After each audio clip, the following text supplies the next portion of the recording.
Learned the name of the woman killed in a three-car crash in Crestview Hills. Police say the driver of an SUV crossed a median, clipping one car and hitting a second car head-on.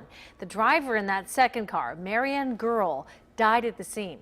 Leftover snow and ice could be factors, but police are still digging into what caused the driver to go into the wrong lane.